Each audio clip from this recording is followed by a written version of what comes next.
As we look at our back here, we had our bracing radius in the dish. We glued it in place in the go bar deck, and now our 3/8 wide bracing has a 3/16 center line going down it. I'm gonna take my little thumb plane, and notice also I'm not doing this on carpet.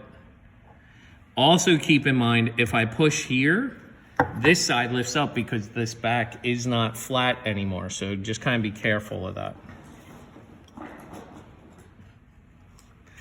So what I'm gonna do is I'm not pushing real hard, but I'm just taking my plane on about a 45-degree angle, and I'm gonna shave this down until I get close to that center line. This is one of my favorite parts of this because I like the little curly cues and the noise it makes. It's kind of zen-like. And now that I have that side pretty close, I'm going to take it and rotate it 180 degrees. And now do this side.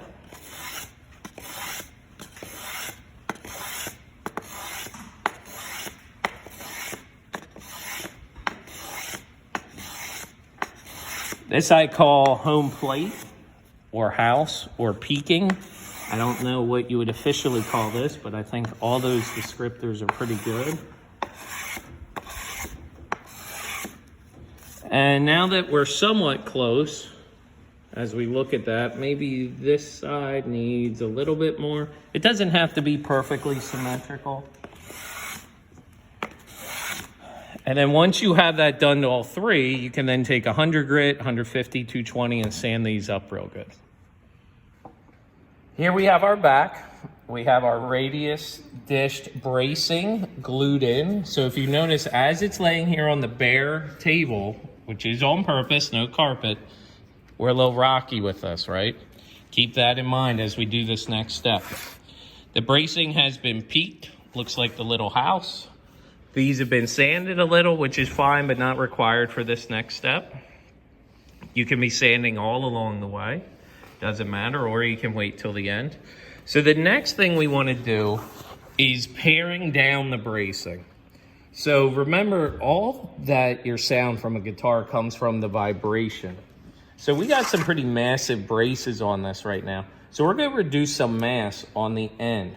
So I have my little adjustable square. You can also do a regular ruler, and I'm going to come in 2 inches from the end. So I'll just mark those two for now. All right, 2 inches from the end. And now I'm going to take my chisel, and my chisel is upside down. And what this is it's going to look like a little swoop or a mountain when I'm done.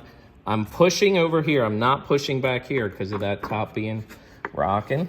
And I want to be careful my fingers. When I'm chiseling, obviously my hand is on the path of the chisel.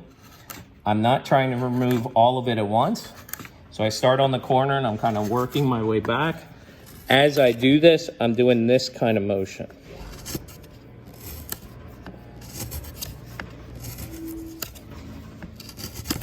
Can come back a little. As you're coming back, you can also just concentrate on the end. Even though this doesn't look super easy, I'm making this look easier than it is. Do not get frustrated. And if you've been on the tour at Martin, they'd have them all done by now. In the time it's taken me to do one.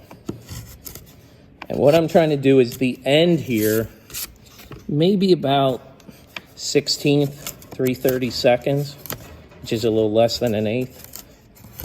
Because then when we fit this into the body is when we'll get that really good. So not super pretty, but that's the idea. That can then get cleaned up with abrasive paper.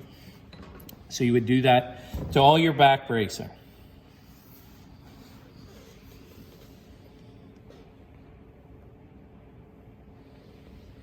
Beef and